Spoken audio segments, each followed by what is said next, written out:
বিজয় দিবস উপলক্ষে প্রথমবারের মতো যুব ম্যারাথনের আয়োজন করেছে জামায়াতে ইসলামী। এতে অংশ নিতে সকাল থেকে ঐতিহাসিক সোহরাওয়ার্দী উদ্যানে জড়ো হতে থাকে জামায়াতের নেতাকর্মীরা। ম্যারাথনের উদ্বোধনী অনুষ্ঠানে জামায়াতে ইসলামীর আমির ডাক্তার শফিকুর রহমান বলেন, কালো টাকার বিনিময়ে মানুষ কেনার দিন শেষ। ফেব্রুয়ারির ১২ তারিখ জাতীয় নির্বাচনে নতুন বাংলাদেশের মোড়ক উন্মোচন হবে। এ সময় তিনি অতীতের বস্তাপচা রাজনীতি ছুড়ে ফেলার আহ্বান জানান। অতীতের বস্তাপচা সমস্ত রাজনীতিকে পায়ের তলে ফেলে দিতে চাই।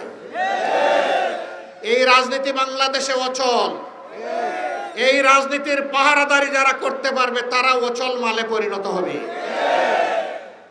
এখন বাংলাদেশে নতুন রাজনীতি করতে হবে, যেই রাজনীতি হবে দেশ জাতির স্বাধীনতা এবং সার্বভৌমত্বের পক্ষে।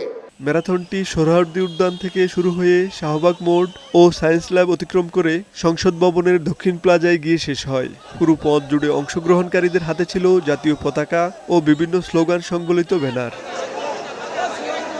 সংসদ ভবনের দক্ষিণ প্লাজায় ম্যারাথনের সমাপনী অনুষ্ঠানে জামায়াতের সেক্রেটারি জেনারেল মিয়া গোলাম পরোয়ার বলেন, দিল্লির আধিপত্যবাদের কারণে বাংলাদেশের মানুষ স্বাধীনতার পূর্ণ স্বাদ পায়নি।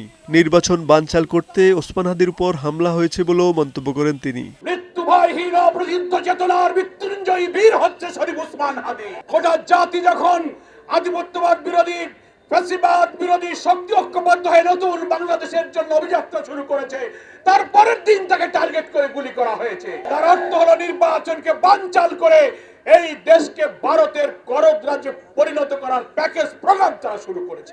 বিজয় দিবসের এই ম্যারাথন থেকে জামায়াতের নেতারা তরুণ প্রজন্মের রাজনৈতিক সচেতনতার উপর জোর দেন। সাইফুল মাসুম, বৈশাখী সংবাদ, ঢাকা।